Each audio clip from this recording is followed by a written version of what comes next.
You're watching Analysts After Dark, an underground hideaway where insatiably curious analysts examine provocative project problems, share salacious secrets, and establish a covert network of co-conspirators.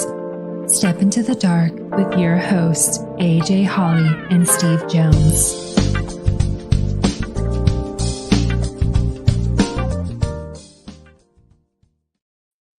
Well, hello, Steve. Hello. Happy Wednesday.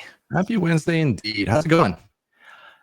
I am doing really well. Enjoying picking up some of the things from BA World Boston. Still recovering a little bit. Just a lot of energy. It was a great time. It was a blast. Yeah. So for those of you that weren't there, we got a chance to hang out in person, Steve and I, for the second time, actually. The last time was last year in Boston. So had a great time. I think that was a good conference. It was a lot of fun. I had a fantastic time. Learned a lot in every session, and connecting with everybody between sessions and dinner time. It was just amazing. Well, can I ask, who was your favorite session? I want to put you on the spot. Tough to say. Favorite keynote, I'm gonna go with Phil. That spoke to me a lot. Got to fry those chickens. What about you? That session.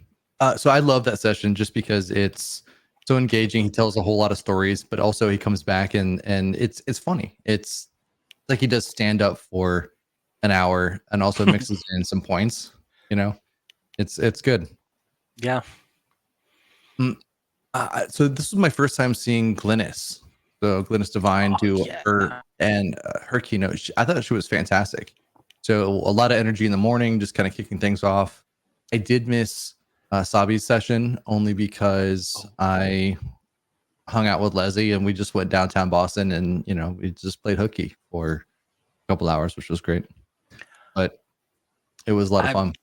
Yeah, I've seen Sabi's session before on Purple Cow Leadership, but having him center stage, front of the room, he just brought so much more energy than I've seen before, and that was also fantastic.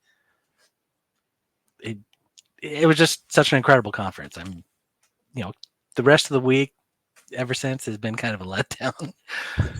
Having to leave everybody, it's just not the same. Yeah, you had to go back to your real job. Yeah, the next day. Seriously, right? I did, and it was an office day too. It's rough. But I had some things that I was able to bring back and talk with my team, talk with others in the company. It just fantastic. And you guys actually had a pretty good showing too this week, or this session. You had 5 or 6 of your coworkers, right? Yep. Yeah. There were 4 others plus me. Okay. So yeah, we like to represent, and we all get a lot of value out of it. The reason we are able to keep coming is because of everybody coming back with something tangible and useful that, we start talking about it when we commute, carpool in, we talk about what we learned. We talk about our favorite session, who else did you connect with? That's the other great part about the conference is, meeting other people, the networking opportunity. So I tell my crew, don't count on me sitting with you. I don't want you to sit with them. Sit with whoever, talk to other people. Wow. Don't So get rude. out of your comfort zone and network. So rude. I'm going to go to this conference. I don't know you guys. I don't hang out with you guys. Don't acknowledge me. Don't make eye contact. It's pretty rude. It's not that bad.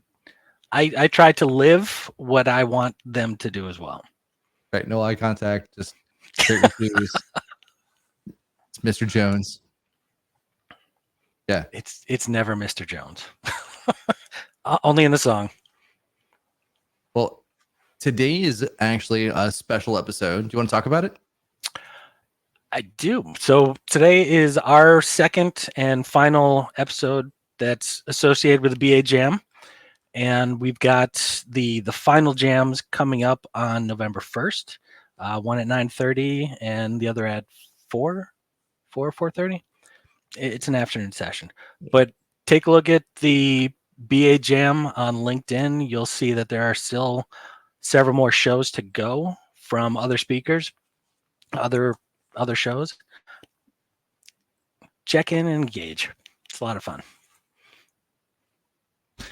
Well, I'm looking forward to it. I think it's going to be a lot of fun. I know that in the later session, it's going to be Vince and Fabricio that are going to do that. That they're going to co-host that. It'll be a lot of fun. So, and I'm sure that we'll be in the comments being our typical selves, which will be a lot of fun too. But we actually have guests today. We have a guest to talk about.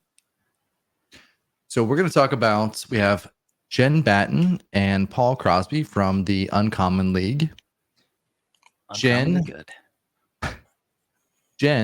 with an unwavering passion for infusing creative problem-solving techniques into everyday work, Jennifer Battan, CBAP, has dedicated her career to helping teams transform their analysis and problem-solving skills. Don't be fooled by her playful approach. Jennifer is a serious thought leader with an international reputation as a speaker and educator. With certifications in a variety of design and facilitation techniques, Jennifer can guide teams to think, learn, and work in new and exciting ways. From the view assessment of problem-solving style to Lego serious play and game storming, Jennifer's toolkit is expansive and always evolving. With Jennifer as your guide, you will have fun learning, exploring your potential and building your problem-solving skills. So without further ado, we have Jen Battan. Jen Battan. Jen with one N. That's true. For those of you in the know, I'm Jen. I'm apparently the weird one, Jen with one N, but there we go. That's the weird one. Yeah. Sorry. Steve. No, I get it. Yeah. I didn't know that the 2N thing was a thing until all of a sudden people are like, oh, you only use one N. I'm like, yeah, that's short. Whatever. Did you get an applause? No, I didn't get it. Sound issues. I got nothing. Nothing. I took my laptop up to Boston. I came back, I plugged it in, and should have checked the soundboard earlier during sound check. But hey, we're doing it live. I love LinkedIn user. Everyone is someone else's weirdo. Oh man. Let's just put that out there. Oh my gosh. Thanks, Rob. I'm not sick. I just have a cough. Well, sick in the head. We all are a little bit. Oh my gosh. I've had this cough since August. I just don't understand. I'm fine, I swear. Of 1984. But yeah. Somebody at the Boston conference, fabulous. I think he was a volunteer, but he was in my workshop session. He says, I think you're going to have to cut back on the cigars. And he said it like so straight faced. And then he started to laugh. It just cracked me up. I was like, okay, I'm glad that that's what you're saying. But yeah, it was. I don't understand this cough. One of these days it'll go away. There we go. Hopefully it goes away and then you're able to get back to normal.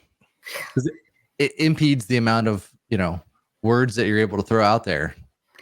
And that's a problem for me. I know. Yeah. It constrains the fun. Can't have that. So Jen, you were in Boston and you had several sessions and a workshop, right? I did one session and one workshop. Okay. Yeah. And so, Steve didn't come to my session. It's the first time.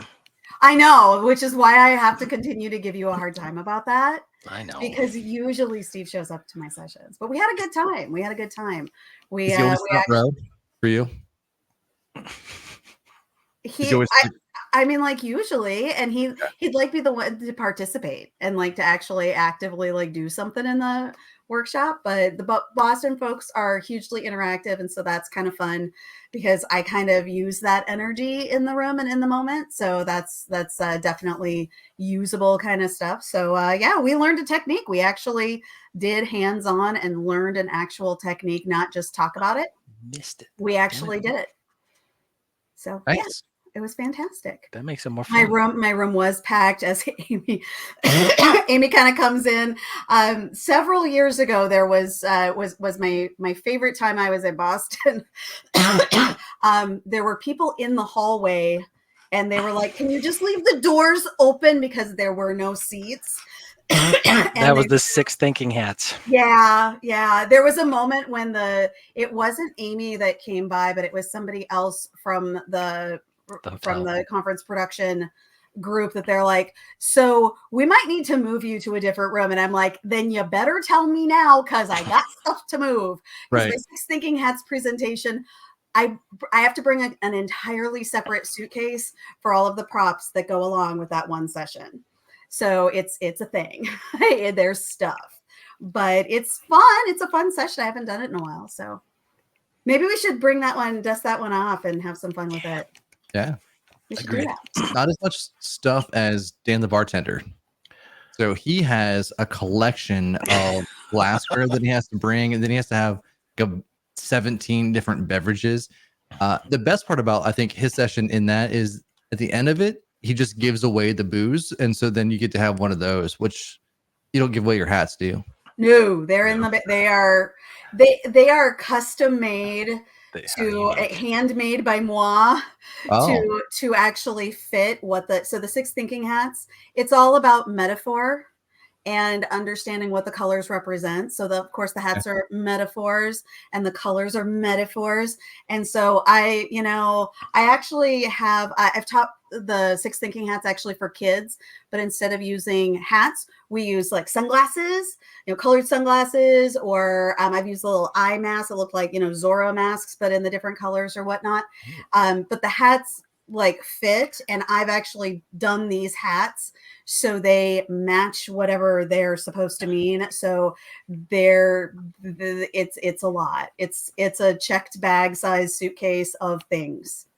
Many of the things. They are serious hats. They're serious. It's seriously fun, but they're big time hats. Yeah. I do not give them away. No. I'm not okay with that. Well, Jen, we start every show. Mm-hmm. I'm sorry. We start most shows, because sometimes we forget, with a question.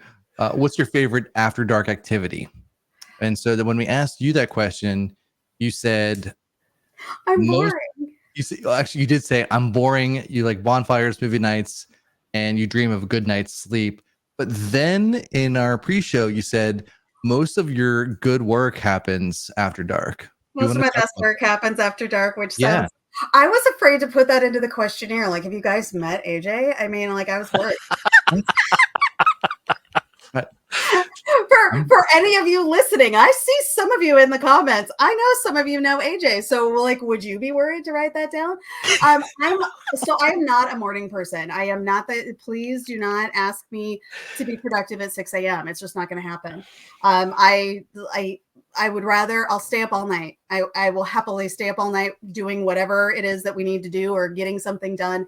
I do my best work at night. And what I shared during our little pre-show sound check related stuff was one of my big hobbies is I'm a stained glass artist. I don't get into the studio as much as I would like to, but I love doing the glass work. And when I first started getting into it, the kind of the running joke was my husband. I actually have an email address, and there used to be a website, but it's down now because it's ages old. I called myself, the Twilight. For a while it was the Midnight Glasser, because honestly, I would work all day. I would come home, and this is before we had kids. I would, we'd make dinner and we'd watch a little TV together. And just as my husband's like, yeah, it's time to turn off the TV and go to bed, I'm like, I want to do a little glass. And I would end up starting at like 9, 10 o'clock we're probably going to bed about 10 o'clock. So, 10 o'clock news comes on. I'm up and in the studio, which was my laundry room at the time. And I'm working on a project, and I'd stay up until 2, 3 in the morning, get 2 or 3 hours of sleep, and start the whole thing over. I didn't do it every single night, but yeah, a lot of in the middle of the night stuff. I stay up late. That's when good ideas show up. So that's what I go for. What can I say? I get it. I'm very similar in that, where my best work comes in after hours. And so if I hit my second wind about 8 o'clock, and then from 8, I can work till 2 straight and not blink an eye. Yeah. If I have to wake up at 6 o'clock, you better have a gallon of coffee ready for me, because I am not a nice person in the morning. I'm very grumpy and groggy. No, I can get going, and I tend to worry about if I have to do something that's something early morning or whatever. It's not usually like I need to be productive at 6 a.m. But if it's I mean, it's not like I avoid early work like the plague or something like that. But when I was doing typical BA work as a full-time BA and working at a normal business, I wasn't the one who rolled in at 7 a.m. I was the one who rolled in at 9. And if you needed me before that, you just had to make sure I knew. You couldn't sneak attack an 8:30 meeting or an 8 o'clock meeting and expect me to be there, because there was a pretty good chance I was not going to be in the office at that time. Happy to stay late. Good to stay late. But no, like 5:30. You want me to meet at 5:30? I'm good with that. And people are like, no, I'm a 7:30 person. I'm like, that's your problem. You're weird. Stop it. Like we said, everyone is someone else's weirdo. So totally, yeah. There's a reason this show's called Analysts After Dark. It's not Analysts for breakfast.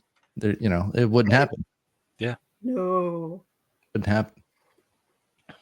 So speaking of weirdos, you... Like, oh my God, I'm afraid of what's going to happen? You work for a company called the Uncommon League. Yes. So can you tell me a little bit about how that got started, what you do, and a little bit about why you are uncommon? Why we are uncommon. Yeah. I mean, I could go way back in history and talk about a lot of stuff. The idea of the Uncommon League, we kind of started the concept of a little bit of the League of Extraordinary Gentlemen. Like, let's be honest, like a bunch of people who are really fantastic at, or really fantastic at what they do, or have a lot of passion about what they do. And not just I like my job. It's not that kind of thing. Because we're a training company, training consulting. That's kind of our area. And what we realized is the group of us who formed the Uncommon League, we're not your average training company. Or I used to say, and like I can say it and not get in trouble, like, we're not your grandma's training company. If you're the kind of person who wants to, like, if you're watching some TV show and they have that a TV show or a movie where they have the college professor talking about whatever the subject is, and wah, wah, wah, wah, here's the thing. And they're standing at their lectern and they have their notes and they're pointing to their slides. Yeah, that's not us. We are not those people at all. We're a little bit more like, my goal in life is to jolt people out of whatever is expected. And that goes from when I'm doing analysis work and working on a project team. I want to inject something that's fun, interesting, innovative into that work that we're doing. We're still going to get stuff done, but how much of your life do you spend at the office? Yeah. Right. When you start to think about the 24 hours in a day, you might think, I only spend 8 hours a day there. But the rest of your time at home, you're sleeping, right? We spend so much of our time at work. Why don't we try to enjoy it, try to have fun, but still get work done? And so we kind of challenge folks to, our tagline is think, learn, and work differently. We want you to think about what's uncommon, what's different. What I bring to that table is I have a lot of experience and a lot of passion in creative problem-solving techniques, the creativity spaces, innovation spaces.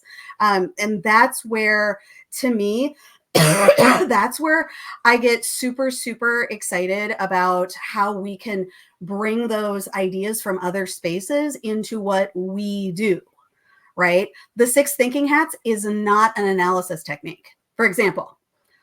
But and some people would probably argue with me and say, no, it could be used as an analysis technique. You will not find the books behind me. That's why I'm pointing. The book's right there. You will not find business analysis or software development mentioned in that book at all. But if you look at it and read it and understand it, you're going to go, this would totally work for analysis. I use the 6 thinking hats more for facilitation. That's my spin on it. That's the way I believe it's the most useful, but that's just me. So then that could be facilitation for any organization or any industry. Absolutely. Once you understand the hats and the colors, absolutely. And the way that it can be used for analysis is because each hat is a different perspective. Yeah, absolutely. And the can I get on my soapbox about the 6 thinking hats for a second? Sure. I got to say it. And Steve's like, I totally know where she's going. I bet, right? And I bet you know.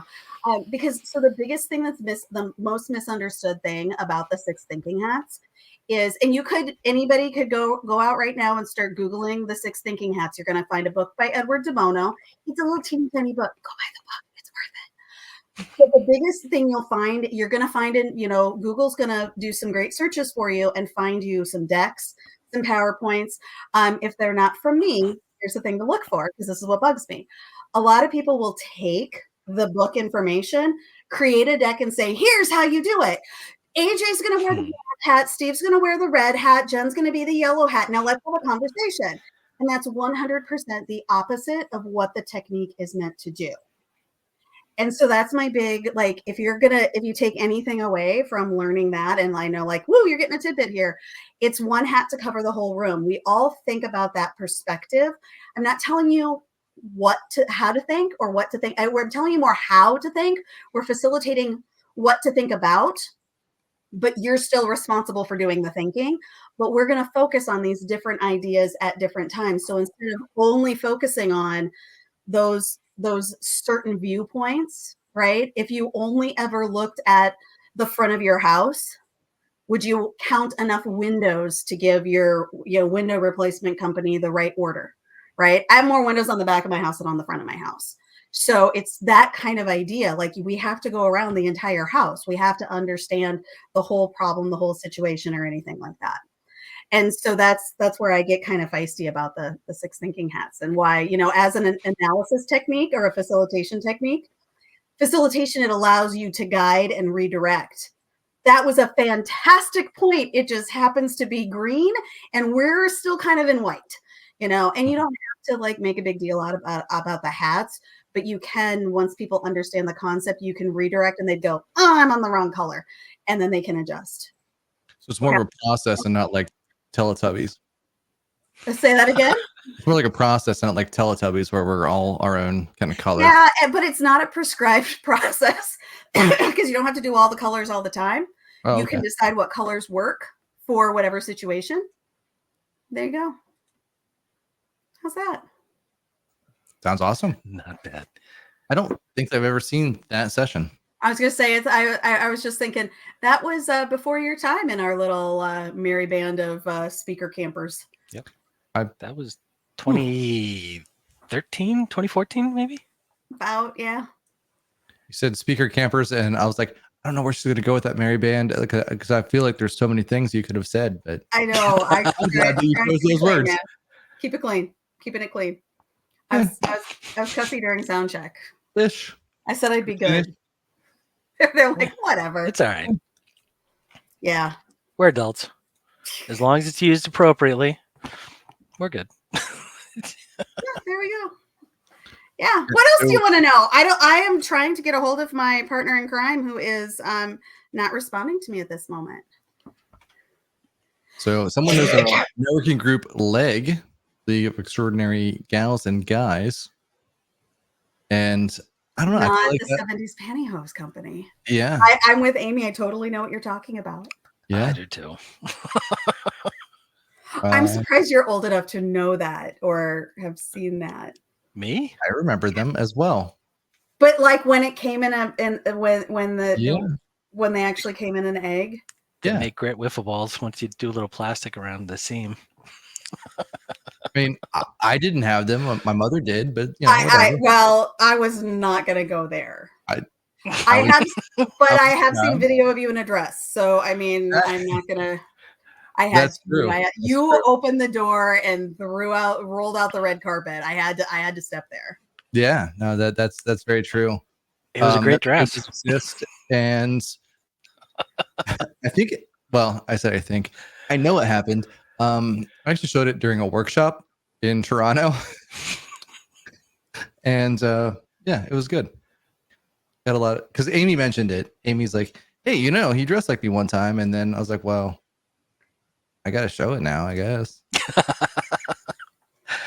I think you should just come to one of the conferences dressed as Amy. Well, I live in Florida, so you can't do that here now, and so. Well, we'll bring it reschedule with in me. Chicago in a few weeks. I'm sorry, Amy. Am I causing problems? I can't do that because I think last Christmas I sent her that dress, and she just got a random box in the mail, and it was that dress, and it was very funny. So apparently I'm a woman's 14, and I found that out. So my wife was like, "God, this is the worst." But it wasn't. It really wasn't. She had to go thrift store shopping. Yeah, and then we found one. It was funny. That's so funny. Yeah, so for everybody else that has no idea what we're talking about, we had a birthday video, and I made a collage video telling her all the things I appreciated about her and her conferences, and then also I said I'd like to be like her. I snapped my fingers, and then I was basically had a wig and a dress looked like something that I thought that Amy would wear, and I got a chuckle or two. It was worthwhile. It was definitely worth it. Yeah. Ooh, this. 100%. I think that goes under special talents or special achievements, maybe. Yeah. Yeah, I was I was just at a I was at a course kind of a thing. It was a speaker course sort of a deal. And the gal who was running it, one of the things she's like, if you have other like special talents or whatever, she's like, you know, mention those. And this woman also happens to, she runs, she produces a couple of different TEDx events, and she does some other big events and things like that. But she's also a Hollywood and Broadway producer, and she does choreography and stuff like that.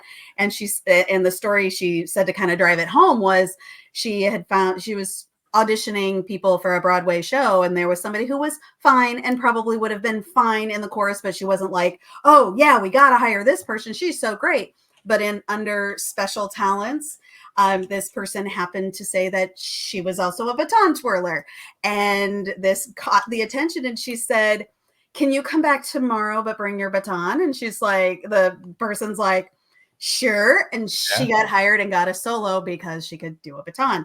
I don't do baton. I do flagline and other props. And I haven't worked that into a keynote yet. Sorry, Amy, I'm working on it. It could be scary. That could be quite entertaining. I do tap dance as well, though. I don't sing. Our other business partners sang, and a lot of people ask me, so do you? I'm like, no. I do not sing. That's where you say it's a partnership. Song and dance, you're the dance part. I am.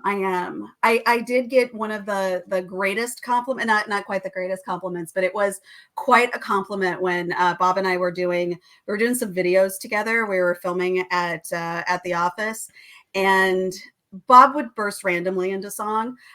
We were doing something and I was singing, and he just looks at me and he goes, you can carry a tune. And I was like, thank you. Coming from you, that means a lot, but you'll never hear it again. So now that you've pointed it out, I will stop. And I was singing along in the car once when I was in high school, and someone in that vehicle who was not a family member, it was a friend or a boyfriend, said, "Ooh, you're really not good at that." And I never sang in front of people again. I fake it. When it comes time to sing happy birthday to Amy, I fake it. You just Milli Vanilli right there. Absolutely. I Wonderful. will sing to when my kids were babies, I would sing to my kids, but nope, I don't do that. Last time I sang in actual public, I was very, very drunk. It was a really long time ago. I get it. I I don't had a do friend it. of mine during the pandemic. He was trying to throw a party, well, a virtual party for his now wife. It was right before he was getting ready to propose. So she loves karaoke and she's all about the performance. She said that she can't really sing. I've not seen it, but he said, I'm going to throw a surprise party. And he throws a virtual one. He said, here's what I want from everybody. I want you all to sing her favorite song and then share a snippet. And then I'll clip those snippets together, etc. I'm like, okay, fine. And then it happens to be Madonna's Like a Prayer. And if you don't know, that's a very complex song. I can't sing for crap anyway. And then my wife and I are sitting here and we look like hostages basically. And then we can sing our freedom. That's kind of how that worked. I learned green screen and auto tune and it still didn't fix it. So it was bad on both ends. All right. Yeah. So I'm right there with you. Yeah, I don't do those things. Not doing sorry. karaoke. That's why I don't go to. I'll go watch other people do karaoke. Right. I will be there in your cheering section. I will not sing with you. Sorry. I'm with you there. All right. Now we have is it a pact? Can we like guarantee that this will never happen? Unless like if you see me singing, it means that my bar tab is super high. Right? Yeah. Yeah. You know, I just saw some meme that you see the comment that just popped up. Yeah. Sorry, could you pull that up, please? I can. Because I just saw some reference and it was like a meme on social media that showed the Milli Vanilli people, those guys. Yeah. And it said something about watching all of the people becoming, TikTok famous and whatever, because like they got in so much trouble for lip syncing. Yeah. And that's what we do now. That is not my business partner messaging. I don't know what happened. That's all right. Well, what else do you want to talk about, guys? Well, I'm usually not at a loss for words. What do you want? Really? That's no surprising. One knows you would say that. You do know my quite famous I did one of those Facebook. You know how Facebook does all those stupid quizzes and whatnot. I know AJ doesn't do Facebook, but there's always those dumb little quizzes. I know that it exists. I'm not. Know that it exists. A rock. Right? So I did one of the which Disney princess would you be? And I do these. I do them every once in a while if I think that they're going to be funny, and I never share them because usually it like. Either they're not as funny as I thought they were going to be, or it's just like, whatever. By the time I get done with it. Okay, but which Disney princess am I? I got Snow White because of my shy, quiet demeanor. Oh, yeah. And that I shared because I'm like, just to prove these things are bullshit. I got shy and quiet. Were you answering truthfully? I was not trying to get a certain princess. Really? Will do that. No, really. Why would I try to get Snow White? Seriously, everyone knows I'm Sleeping Beauty. That's just the one that popped the sleep, right? There you go. I was like, I'm trying to put the connection together. Well done, Steve. Sorry, Sleeping Beauty just happens to be my favorite princess. So there you go. Now you know who my favorite princess is. You're getting all sorts of good stuff today. Sleeping my god. Beauty. Yeah. Not Jasmine or Merida. Well, Merida does have her advantages. Wait, hold on. What was the name? Merida. Okay. From Brave. Oh, Merida. Yeah. Merida. Not Merida. Because that's not Merida. Yeah. That's different. It's very different. Yeah. No. Anyway, I've not seen that one. So did you analyze your results at all? When I did I just thought it was really funny, and most people were convinced that I lied to get something or whatever. And I'm like, I answered honestly, and that's what they thought. But so obviously there was a flaw. There you go. See, you should have pulled out some analysis on them and straightened out their rules. No, then I'd have to I didn't want to go that far. Too much like work. Let's have some fun with our lives, right? Work is fun, isn't it? It is. There's lots of good stuff, right? So And I have a what can you question tell us about Lego? I was going to ask the same question, Steve. Well done. Well, yeah. So, and in my bio, I don't even mention. So I have 2 certifications that are in, that are in kind of this space that it is using play, using toys, literally, like, Lego and Playmobil, actually, to solve business problems or solve teamwork challenges. I have a friend who actually uses both Lego Serious Play and Playmobil Pro Play for, she's a child psychologist. She deals with kids that are dealing with trauma response and stuff like that. She also deals with adults and trauma situations and things like that. So she's, she uses this as like play therapy. And so not down that path. I don't have that kind of certification. I can't do the psychology side, but the problem solving and the teamwork side. So what's really cool about Lego Serious Play, especially, since you asked Lego, let's talk Lego. Using those bricks to build a metaphor, to talk about something, is a lot easier for people to create something and build something. And it can be extremely personal, but it's not about you as the person. It's about, here is my build. Here's the thing that I built to talk about whatever this thing might be, right? And it can be anything from, you can create individual builds that allow you to share opinions, impressions, feelings, whatever. And then we can also go into shared understanding related items. So when we do shared understanding builds, we might all together take parts of our personal builds, bring them together to build a team view of the problem we're trying to solve, or the way forward with the way our team should work, right? Or something like that. So the bricks, it's not about the bricks, right? It's about what the bricks represent. Mm-hmm. So we can speak from a different place. And Playmobil Pro Play is similar. It uses a different set of toys, not as popular in the US as it is in Europe specifically, but the Pro Play method does the same individual stuff as well as group stuff, but also they actually use some templates, so we can use the tools, use the and their figures, and then there are other little like things, like there's a little ship's wheel, captain's wheel, on a ship. There's a little, I'm like, there's a megaphone, there's whatever. I'm like, it's over there. There's a whole bunch of stuff that we can use. And that ship's wheel doesn't have to be about a ship's wheel. It could be about a direction. It could be a merry-go-round, right? We can still make these things mean other things. And there's something really, really freeing about being able to talk like this, right? Yeah, it's, well, and with Lego Serious Play, it's not down to the individual brick. It's about every builder has a voice, and every build is whatever you say it is. Today I spent my day building, I was building some duck kits. Lego has, years ago, the Lego company actually started as a toy company, but not doing the Lego bricks that we know today. One of their first toys that they produced was a duck. It was a wooden duck pull toy. And so they also have a Lego duck little kit. It does not come with any instructions. It is 6 bricks. 6 bricks. And there are 90,000 ways to put that duck together. Wow. And the thing is, whatever you build to say it's a duck, it's a duck.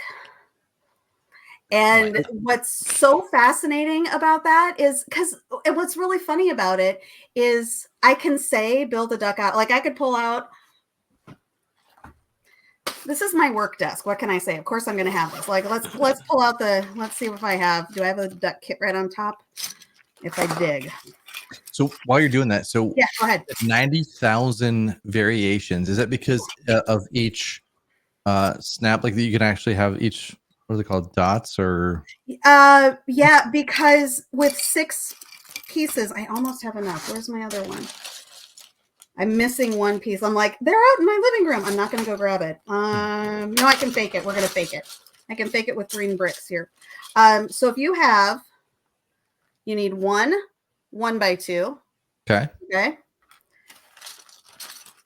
2 2x2s. You guys know what these look like, Yep. right? 2 of these. One of them should have eyes on the side, and that's what I was doing today. I was putting eyeballs in Lego bricks. It was super fun. Where's So Hans? googly eyes? Yeah. They weren't googly eyes. I've been very tempted, but just in case somebody wants to use those, and Lego doesn't make those 2x2 bricks with eyes anymore. I'm trying to find a supplier that can actually print them for me, but right now it involves a paper punch and like tweezers. We don't want to talk about it. 1 2x4. All of these need to be the same color. So 4 bricks that are all the same color. Mine happen to be green, so we're going to build a green duck here. And you need, well, and my duck kits don't come in the proper colors. You need a 2x4 plate. That's a plate. Right. And a 2x3 plate. You guys all know what these bricks are, right? I do. Yep. So if we were to decide to make a duck, I'm going to build my version here. Give me a second. Lego Masters is one of my favorite shows. I'll plug a show that I get no money. Right? It really is so much fun watching a bunch of nerds just go in and build incredible stuff with nothing. I mean, they're just bricks, right? But they come out with something that's Simple completely incredible. Yeah. Okay. Well, there you go. So here's a duck. And you might think, hey, it looks like Perry the Platypus. Beaver Right? duck. Whatever, right? Well, and it's also green, you know, and because Eye, we're by the way, aren't that vertical. So no, it doesn't look like a platypus. Okay, yeah, It looks they're like like long and skinny. It looks like Perry. Yeah, you get looks a like Perry. little. There's a little moment here, right? Needs a so when I fedora. first learned this, I've done this. I've handed out the little duck thing, and I tell people, you know, build their duck and then hide the duck, and then we all share our duck at the same time and hold up the ducks. And even in a room of 20 people, all building a duck, there are probably like 2 or 3 that will be identical or very close to identical. And you would think there are only 6 bricks, right? And so there are some people, I've had people not want to play the game with me because they're like, I don't know how to build anything. I'm not creative. Whatever you say is a duck will be a duck. And that person, I was at a session once where a gal, she was like, I am not creative. I don't know how to do this. She actually did this and said, here's my duck. She did not use all of her pieces, which I never told her she had to, but her duck was swimming. Yeah, there you go. It's on the water. Yeah. And I said, what do you mean you're not creative? Because I've never thought of building a duck without including its legs. Right? So the way I like, there are lots of, and there's a book out about how you can use the duck. The way I like to use it in analysis is the fact that we all have these different points of view for what this duck is or who this duck is. When you get a whole bunch of ducks at a table or whatever, you'll see a lot of different, you know, you could look at this and like make a persona for your duck now. You know, so I could go down the fact that he's reminding me a little bit of Perry the Platypus. So I'm going to say he's kind of quiet, but very brave, willing to try new things, right? But you know that persona, you know that user persona, you know somebody who is kind of quiet, but willing to try new things. They're just not going to talk about it a lot, right? The one that's swimming, working really hard, doesn't have a lot of time. They just want to keep going. They just want to keep going. They just want to keep going. It's a duck. Interesting. So there are where it becomes really magical and really, really cool is when you use a larger kit, like what I was grabbing here. This is a little mini kit that has like 35 pieces in it.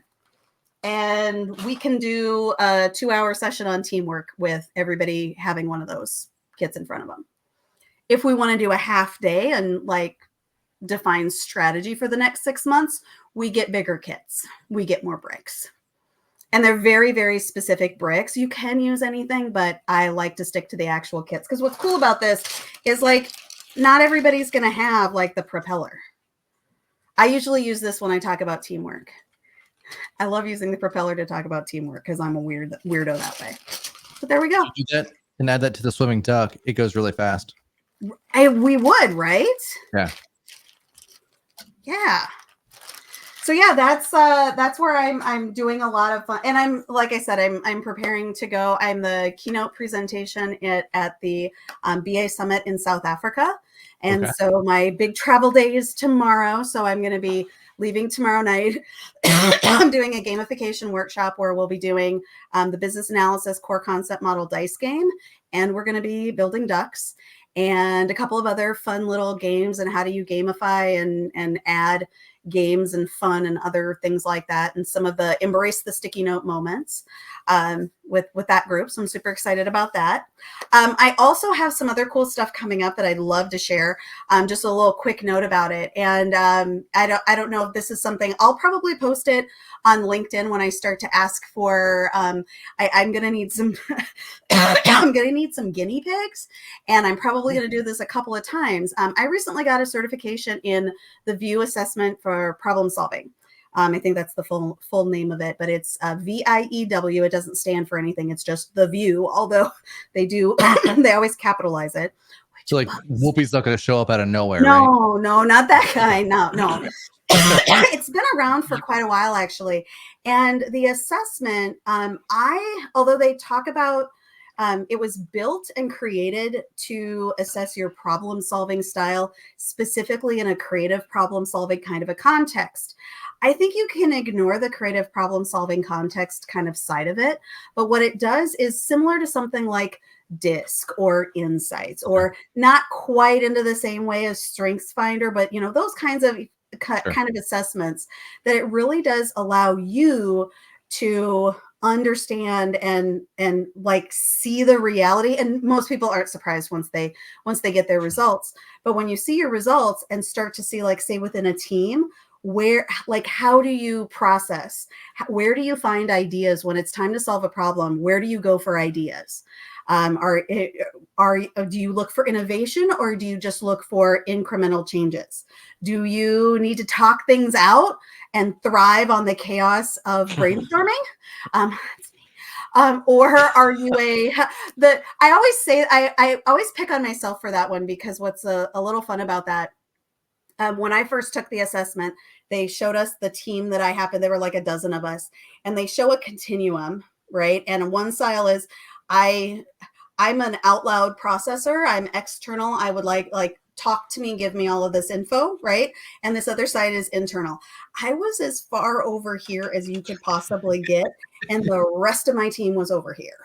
Yeah. And they're like, so whoever this person is, and I'm sitting there going, was me. And it's not a bad thing, but the way this kind of manifests and what happens in a team situation, right? So say you're on an agile team, and maybe you are the development team. I know I'm going to go there, but like, if we're working with a bunch of developers and I'm the analyst and I'm over here, who I want to hear all the good ideas. I want to hear everything, so we can then discuss and realize we've got all of this stuff we could talk about. Let's narrow it down to 2 or 3 things and then really get into it. And then everybody else is on this other side. Think of it like making bread, right? I want to hear about ingredients. What kind of bread should we bake? Is it banana bread? Is there going to be nuts and chocolate? Like, what are we going to do for the bread? What are we going to do? Over here, they're like, and here's your loaf. It's fully baked, right? And can you imagine somebody who's like, I just want to think about the loaf of bread being done, and here I am throwing ingredients at them. And they're assuming it's a loaf. Right? It could be muffins. I'm okay with that, right? But that dynamic and how we cope or how we change in order, like, that comes at a cost, right? Like, I can be quiet, I swear. But I know, and I'm like, which one of them is gonna laugh? Thank you. I shocked AJ. AJ's not even moving. I just froze. I think my whole internet just stopped. No, I have been quiet, right? But like, in certain situations, if it's not time to have all the ideas, okay, that's fine. I'm good with that, right? But there's a cost to that. There's a cost to me and to my, I hate to say my mental stability, but it's a little bit of that, right? So the VIEW looks at 3 different areas of your problem solving style, and it can be fantastic for teams who, and let's be honest, what we do is we solve problems. Mm-hmm. We help business change, we help work change, whatever, but we are solving problems on a day-to-day basis.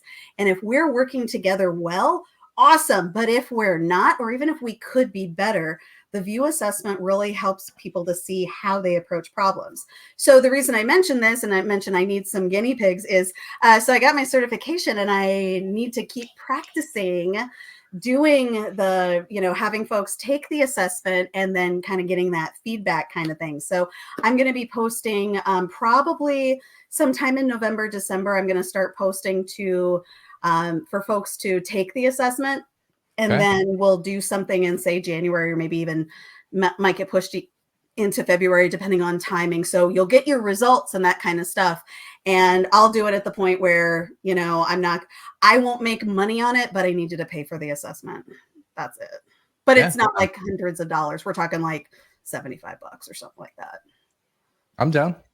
Yeah, same. So if you're interested, link with me on LinkedIn. I'll probably do some other posts, and if you guys see it, because I think we're all linked. But if you can share it with your audience, I'm happy to help. I mean, it'll help me, but I think it's also valuable for us to understand, because I've changed, not necessarily changed how I handle problems, but I'm more in tune with it.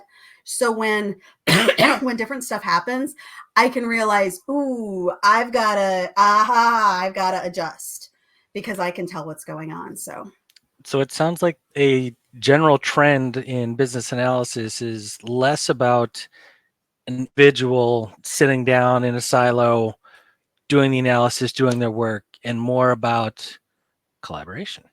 Yeah. Group problem solving. Absolutely. And it's the kind, we were always doing that, right? I mean, even if you go back to the olden days of waterfall, last week for some of us, but I mean, the truly olden days, right? I always say that, but when we were doing waterfall, even as analysts, we would do our work and we would understand the requirements side. Our job as a BA wasn't done as soon as the requirements got signed off. Right. We were still supposed to be involved in, we were supposed to be in design. Yeah. Part of our role and responsibility is to ensure that the solution design is actually going to solve the problem. Now, sometimes that's tough because, I'm not really technical. I haven't coded since it was on a TRS-80, which also totally dates me, right? I don't code. I know enough to make me dangerous, and I can ask questions, usually intelligent questions, but I can't fix it. I can't say, here's the design, right? But we should be a part of that conversation. And when BAs and even product people get locked out of those conversations, just makes for bad product. And that collaboration helps provide different perspectives. Because if you come in with only one perspective, just like the six thinking hats, you're going to be myopic and not see the whole problem or the whole solution. Mm-hmm. I always say, how do you know it's the best idea if it's your only idea? And there are plenty of times that the first idea might have been the best idea, but go a couple more steps, right? And that's where I like to challenge BAs to ask, what if we don't do this at all? Right? Because we end up, usually we get started in a project when the design or some sort of a future state is already known. And we're supposed to, I'm going to say words I hate, but I'm going to do it anyway. We're supposed to gather the requirements for the solution that they already identified as the right one. And we should all mutiny against that for several reasons. We don't gather requirements. We don't shake the requirements from the requirements tree and they just rain down upon us and we gather them up and put them in a little basket to hand over, right? But also, if we're not involved in understanding what the problem is, how do we know it's going to work anyway? So if we don't step up and challenge, what if we don't do this at all? Because if we ask that question, what if we don't do this project? And the answer is, I don't know, they want it. They asked for it. What happens if we don't deliver it at all? And if the answer is, you should not be doing that project, spend that money somewhere else where, okay, this is going to be serious, right? There's a big deal thing. Do that project instead. I know I can throw bombs from I always say it's my nice, safe little office in Minnesota. We do have. I think this would be a good segue point for our next segment. Okay. All right. So it is asking questions, and so I will take that on, and we will listen to the hotline. So bear with us. We'll be right back. Let's eavesdrop on the BA hotline and see what provocative project problems are awaiting us. Is your project in hot water? Operators are standing by. Ooh, that's hot.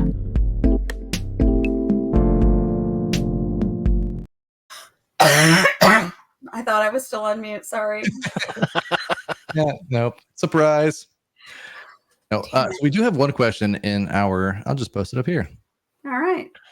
All right, question one. As roles of BA, PM, change manager, product owner, project sponsor, etc., evolve, what would Jen like to see happen differently? Who should do things differently? I can think of so many things, right? One of the things that I would love, and this is something I'm dealing with a couple of clients right now.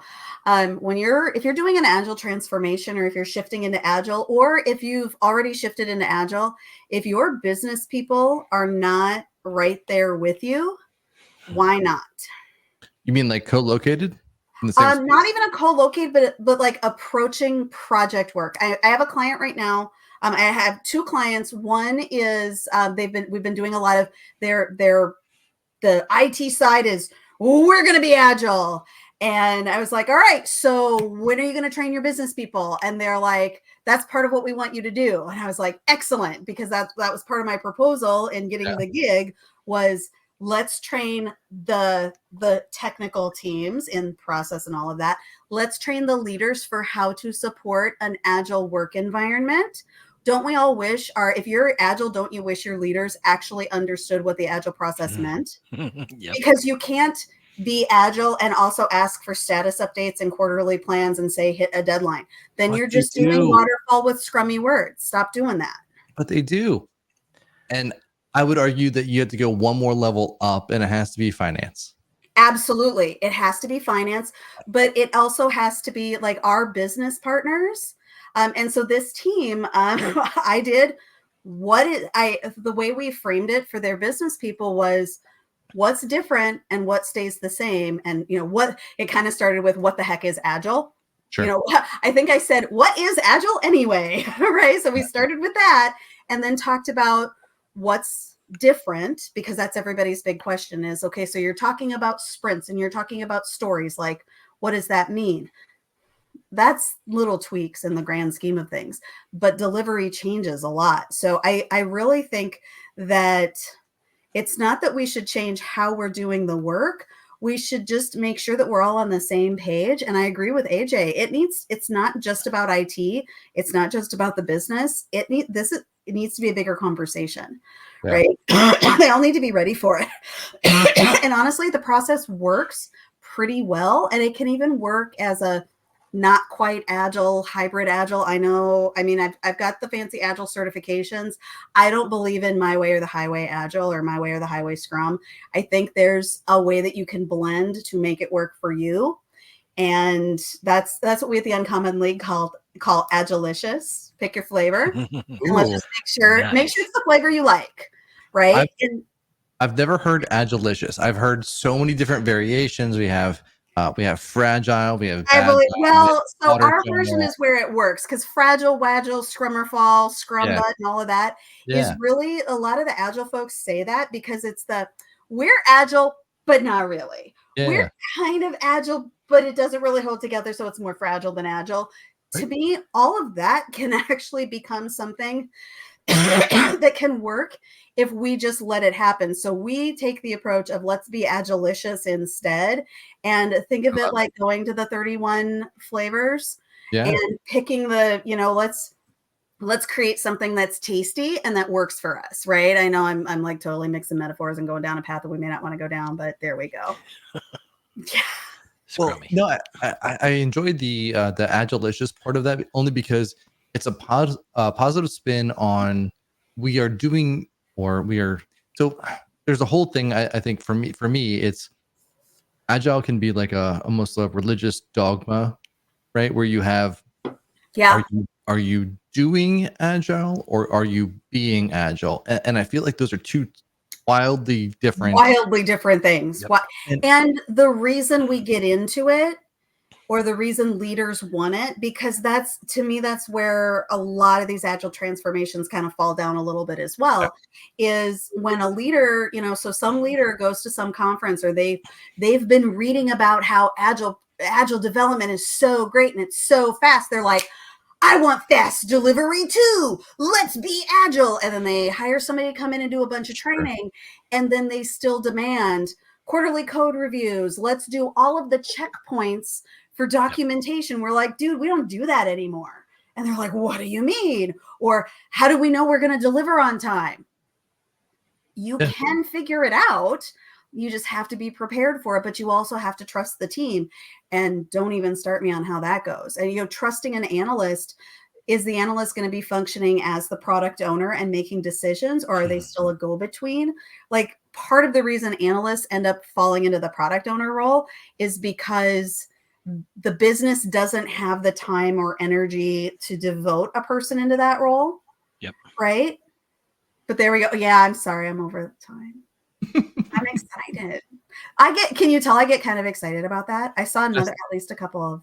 That's the whole point of this. So, I mean, we do have one confession. Well, I've got one confession, and it's only about this, so I'll add that at the end. Okay. But I think this other question's good too.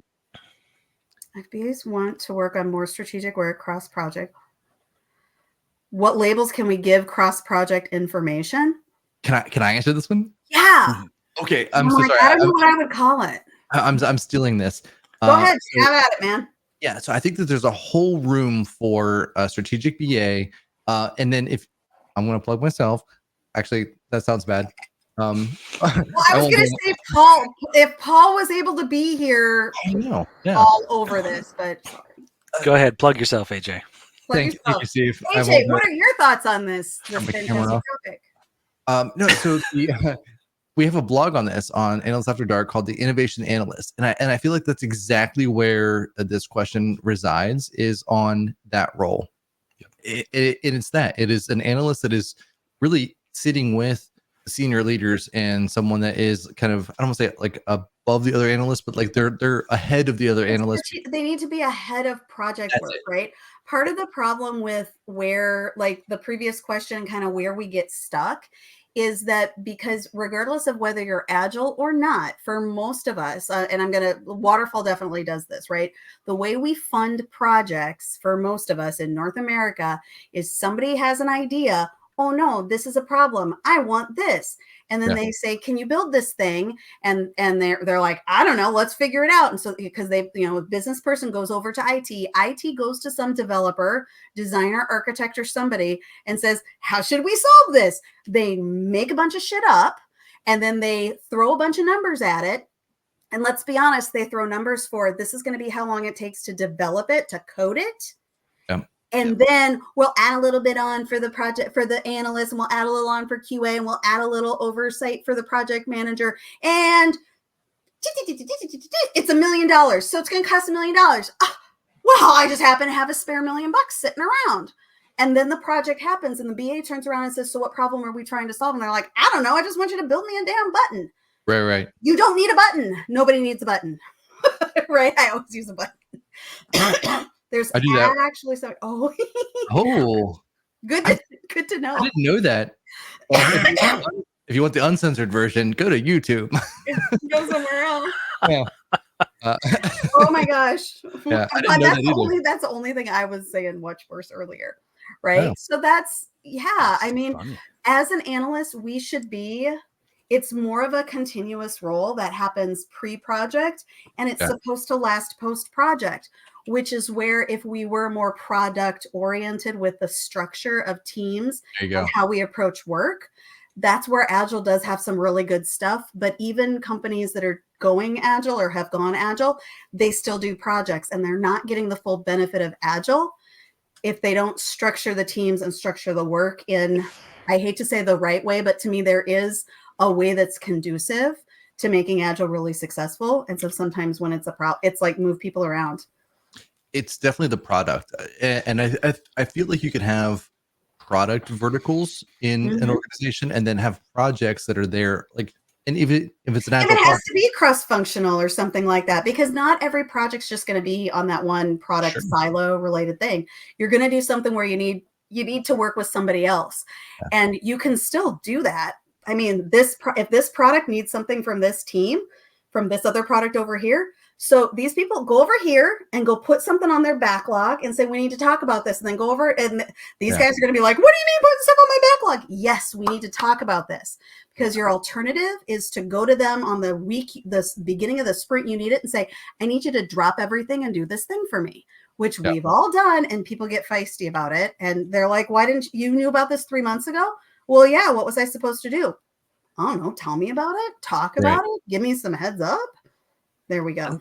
And the problem with the way a lot of teams are built right now, they're not including real representation or actual engagement from the business.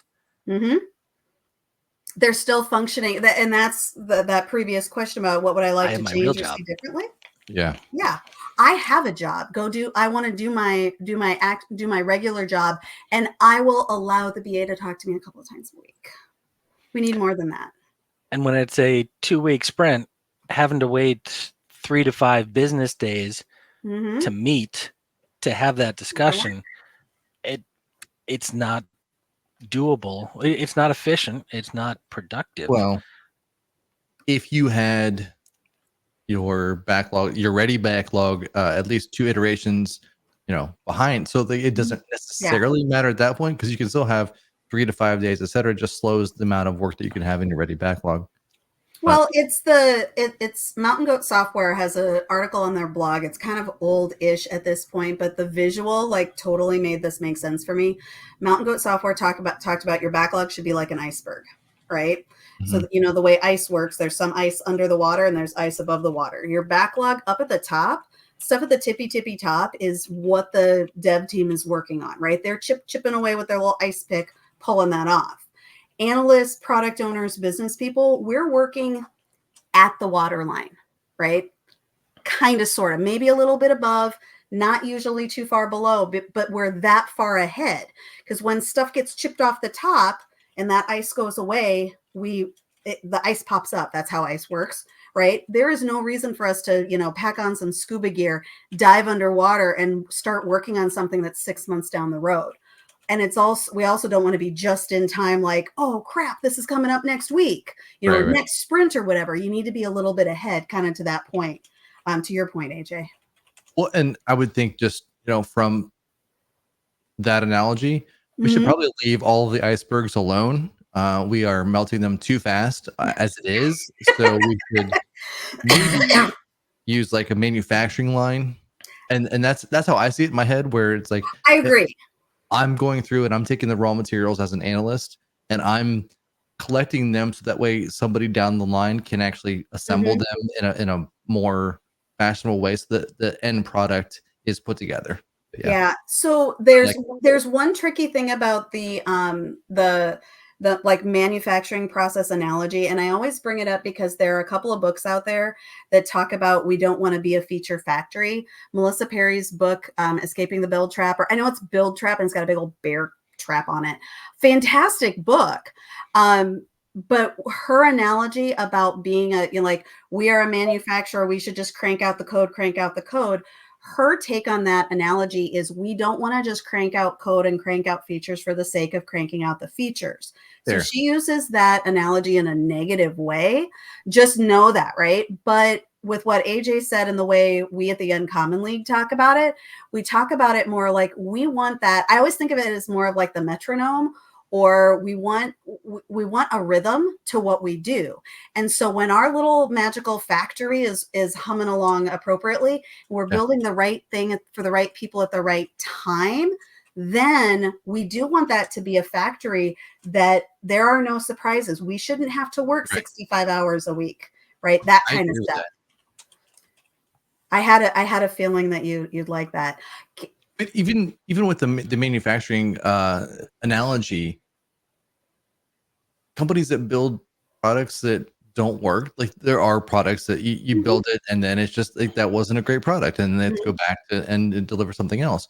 Like that analogy still functions in, and you said Melissa, what I'm gonna put Parry, that Parri, I believe. I'm looking over here because the book is usually over there. It's back in my shelf. So I'm like, that's fine. no, that's big panda. I'll put it out there in the show notes. Yeah.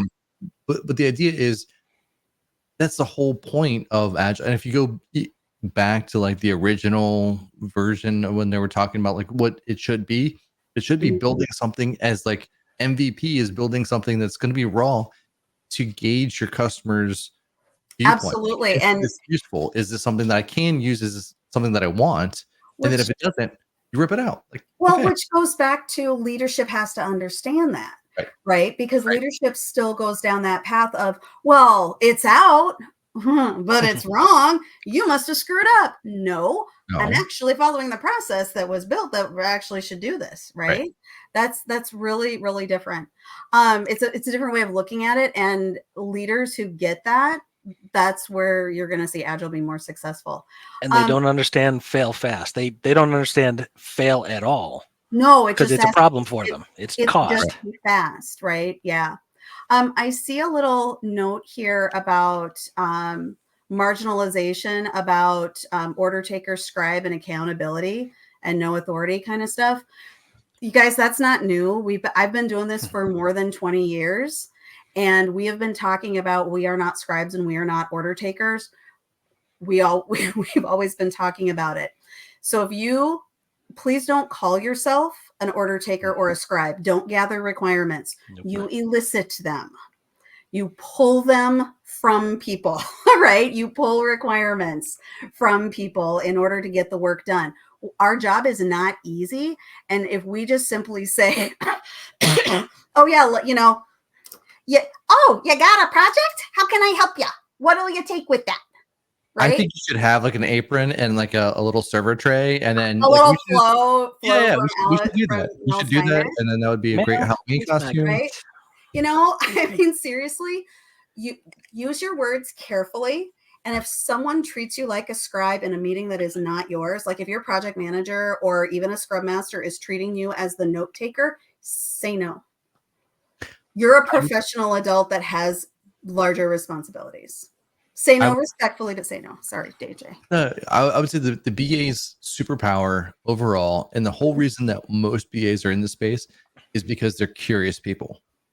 And I would argue that is the fundamental reason why somebody hired you for this role is to continuously be curious and to ask questions and to never be satisfied with an answer until they go, this is the way because of, and you have enough data to support it. Absolutely. I would say that's the whole reason why anybody should be in this role. Absolutely. So sorry, I just had to say that one gets me fired up every time. And we've been talking about it for so long. I wish I don't know how we get that to change. I think it's, to be fair to anybody that's new to the industry, I think that's kind of how you start out, because you're it's true. You're figuring things out. Like you don't want to like go against somebody that's the VP of somebody else, but as you get more into your role, you realize, no, that's exactly what I'm here to do, is ask those questions and challenge those people in those spaces, because they don't always have the right answers. They're just people like me. Absolutely. And if you're new in this space and you're thinking, gosh, I do just take notes or whatever, if you can try to be paired up, find a mentor, get a mentor. Find somebody with the experience so you can see how they work, and realize that every analyst approaches their work differently.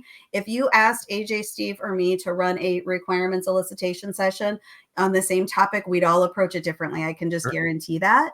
And maybe you like how I did it, but feel like I could never do that. That's okay. Maybe you like another style better. It can still be your own. We just have to get to roughly the same place at the end. Right. And the important part about that is there's a lot of preparation before going into that session. A lot of people early on, as they're fresh in their BA career, they just go in and start asking, so what do you want?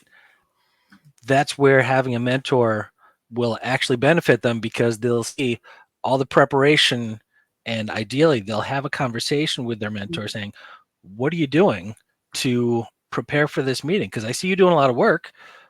Why? If aren't we supposed to just ask them what they want? And that's when they have a conversation to point to the value that they bring in the role as the BA and what it is they're trying to accomplish. Because it's not just going in and say, what do you want? Yeah.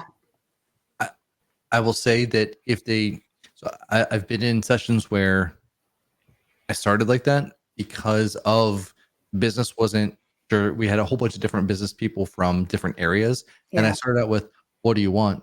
But then the question after that was, why do you want that? And then if we follow that up, and it's okay to start out with, what do you want? If I follow it up with, why do you want that? And then now I'm challenging those questions with everybody else in the room. Yeah, you got to get further. You got to get beyond it. It's okay. Yeah. If I just sit there like, requirement 1, that's it. You're right. Well, and there are some folks, I mean, I've had folks come through my classes where they're writing requirements instead of from the perspective of, this user wants to do the thing. They were literally writing requirements, management wants XYZ. And I was like, so why does management want that?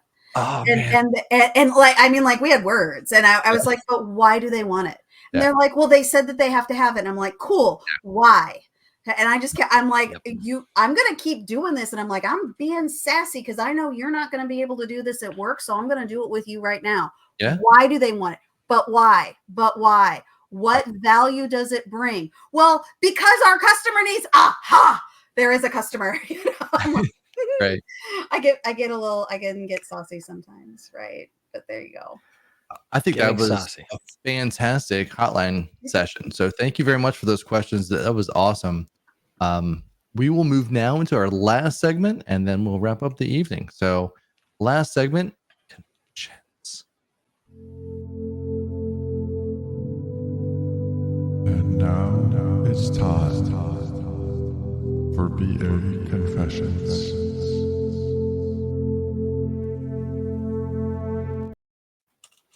All right, so I will start out only because I saw this in the questions when we were talking earlier.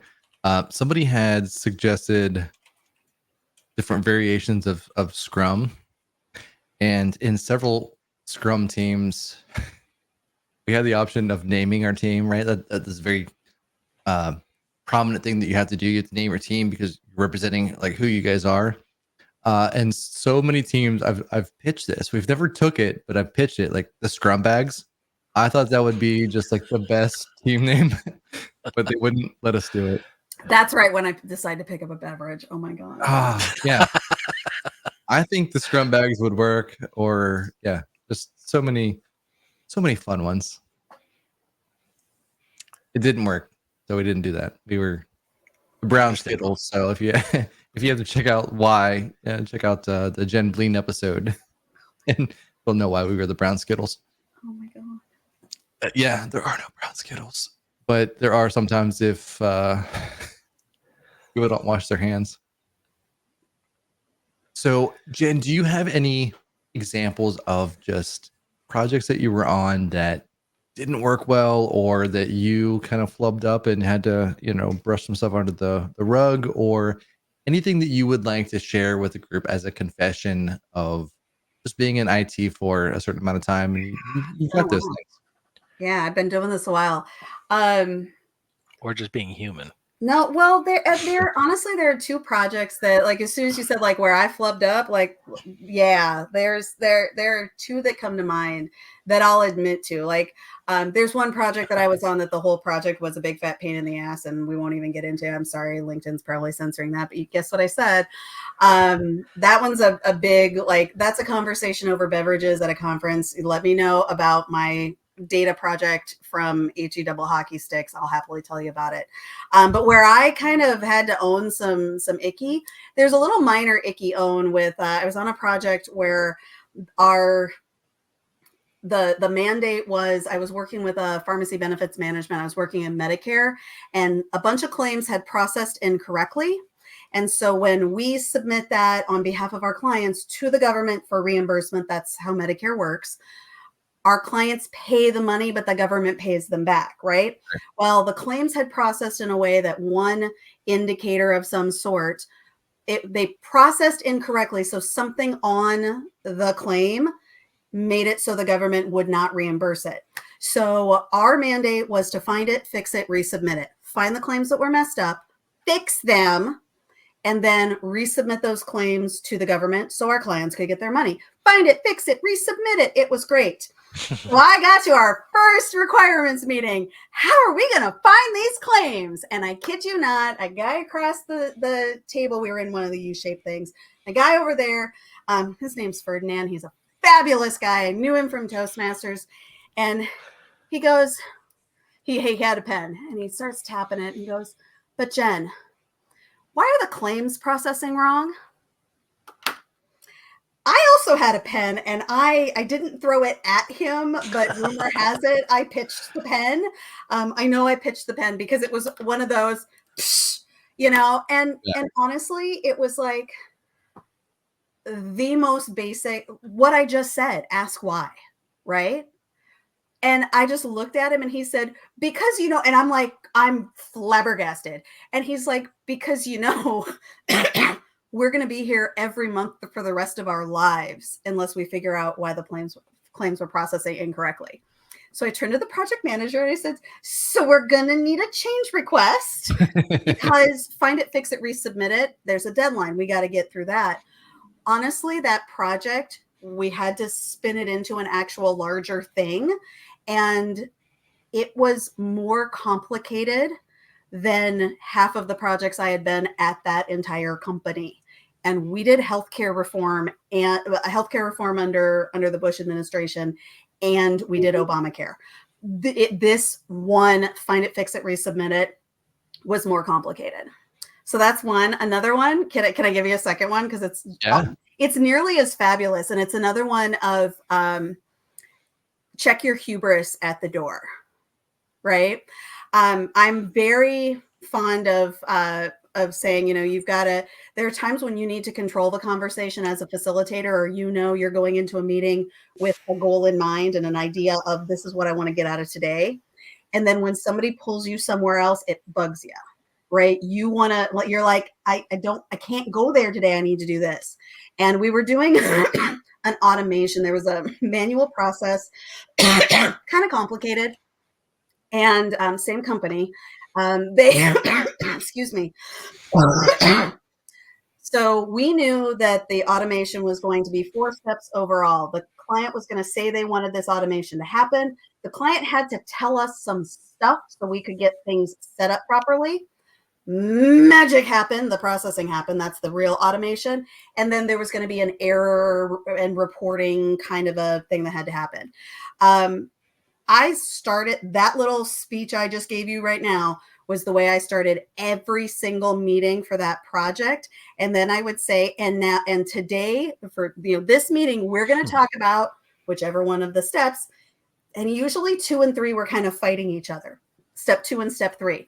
And somebody called me on it. Another BA was working with me and they said, why do you start every single meeting that way? And I said, do you see what Dawn does at every single one of those meetings? And, the BA pulls you into the weeds in a totally different space than where you wanted to be. And I'm like, yeah, and it bugs me. Dawn was right. 110% right. Dawn was the subject matter expert for the magic.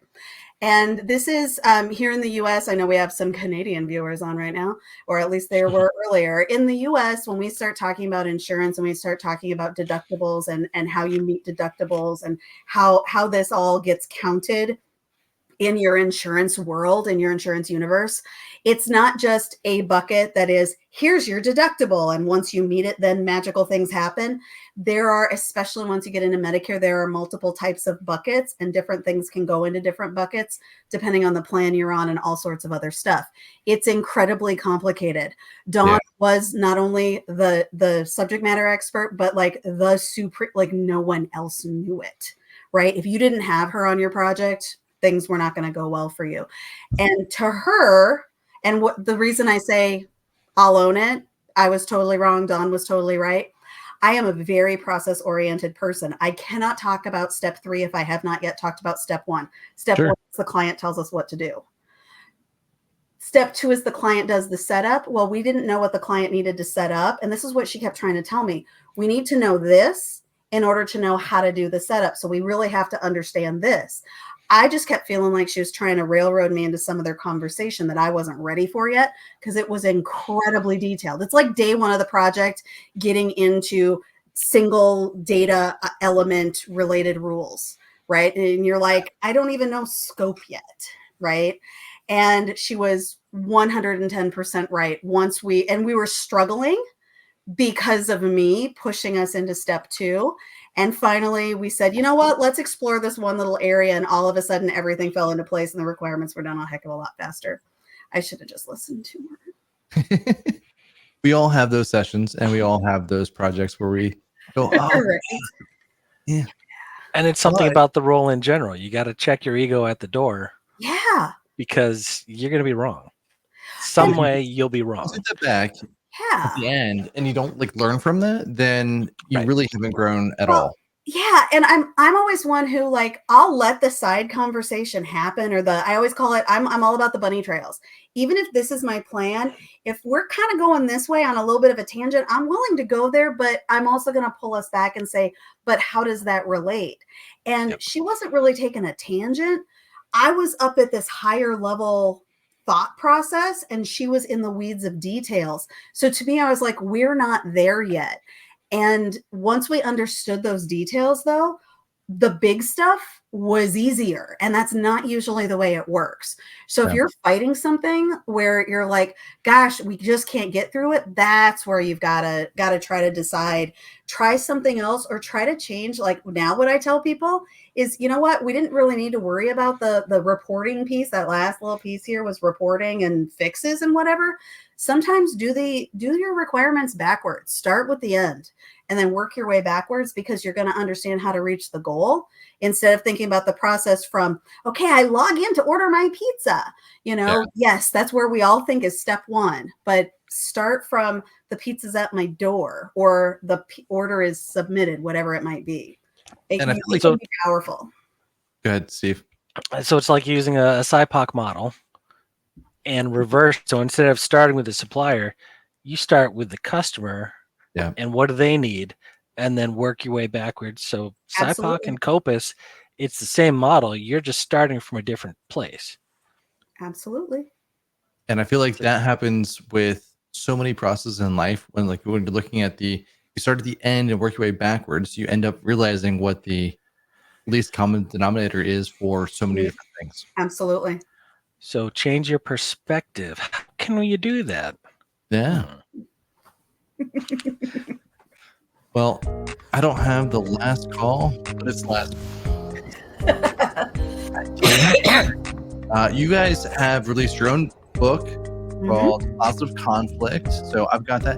More of a workbook than an actual slow read, right? So common book, you mean? It's an uncommon book? It's a very uncommon book. And that's our newest. I'm also working on an update to our techniques book, adding some more techniques to that. Very nice. How many are we up to now? I don't know. I lost track because I have a bunch I haven't been able to edit because it's hard. Bob wrote a whole bunch. There were a lot. Bob wrote a bunch that aren't in the book yet because I have to edit them and add to them, and I can't do it. I think I'm ready now. I think I'm ready. I think I'm in a better place, and I can do that. Or I'll just write my own. That too. I was happy to get my new Bob pen from Boston. Thank you. Okay. They're the best pens. They are. If people wanted to find you, they can go to theuncommonleague.com. They can also look at you on LinkedIn. Yeah, link with me on LinkedIn, folks. Yeah, for both of us. You can follow the company at the Uncommon League on LinkedIn, but also Paul Crosby, and I'm Jen Battan, and I'm wearing a funny hat in my picture. Is it one of the 6? Pardon me? Is it one of the 6? That's totally different. This is my light bulb hat. This is the 7th hat. It is. It's a totally different hat that I don't even wear in that presentation. I wear a totally different one. Well, thank you so much for being on the show today, Jen. We appreciate it. And we will definitely chat with you soon. I'm sure that we'll see you at one of the additional conferences in your next session. Yeah, I'll be in Chicago. Hope to see you there. I will not be in Chicago, but well, I hope to see all the other people there. Yeah, everybody else will be there. Everybody else. So, thank you very Enjoy much. South Africa. Yeah. I've been I'm getting stuff for Ryan and Christelle right now. That's fantastic. Well, this is our show today. The next show that we have Rachel Wilserdink coming in and sharing her knowledge and know-how, which is going to be a lot of fun. And she, very much like you, Jen, has just an incredible amount of energy, and she's going to come in and just be fantastic. So looking forward to that episode in 2 weeks.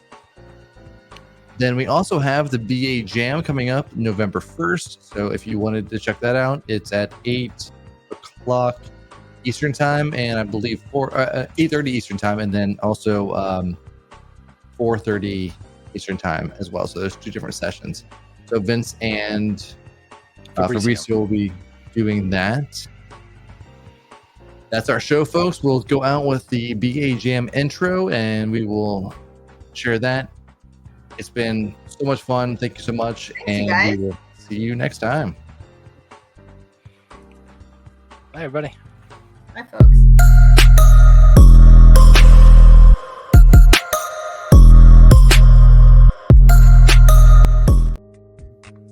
I lied. Wrong one. Hey. We're back, everybody. We're still here. Hey, there we go. I mean, we can keep talking, but I'm sure people would also like, it's 8:30. I'm catching my second win. This is all good for me. BA Jam. Here we go this time.